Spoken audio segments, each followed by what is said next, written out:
কুমিল্লায় আছেন সহকর্মী মাসুদ সুমন, সরাসরি যুক্ত হচ্ছেন তিনি। সুমন, জামায়াত ইসলামের আমিরের আজ কি কি কর্মসূচি রয়েছে জানাবেন আমাদের। টিপু, আপনাকে ধন্যবাদ। এই মুহূর্তে চৌদ্দগ্রামের এই জনসভার মধ্য দিয়েই মূলত এই কুমিল্লার পর্ব শেষ হয়ে গেল এবং এরপরে দাউদকান্দি সহ দুটি পথসভা হওয়ার কথা ছিল এবং সেটি সময়ের কারণে বাতিল করা হয়েছে এবং ঢাকায় দুটি জনসভা রয়েছে ঠিক বিকেলে এবং সন্ধ্যায়, এমনটি আমাদের জানানো হয়েছে।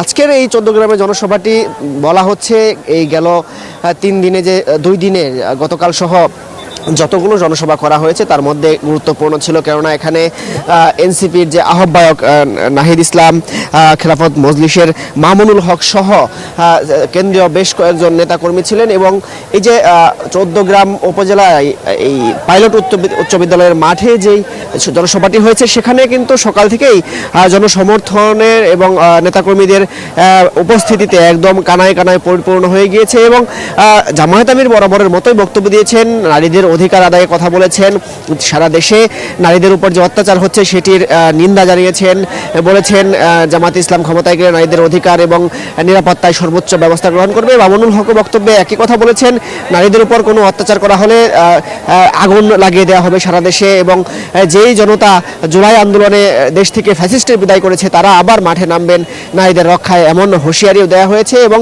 হ্যায়ের পক্ষে ভোট দেওয়ার আহ্বান জানিয়েছেন প্রত্যেকেই। এবং বলা হয়েছে 12 তারিখের নির্বাচনে সকাল থেকেই সবাইকে কেন্দ্রে যে দাঁড়িপাল্লা এবং হ্যায়ের পক্ষে ভোট দেওয়ার জন্য এবং নির্বাচনে ফলাফল দেওয়ার আগ পর্যন্ত কেন্দ্র পাহারায় থাকার আহ্বান জানিয়েছেন বা নির্দেশনা দেওয়া হয়েছে।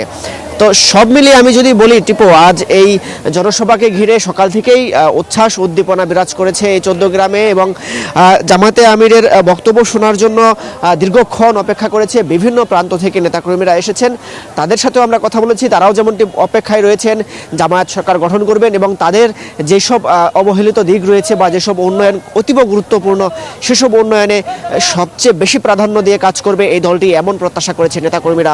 তো এই ছিল আমার কাছে সর্বশেষ চৌদ্দগ্রাম থেকে টিপু। মাসুদ সুমন, ধন্যবাদ আপনাকে।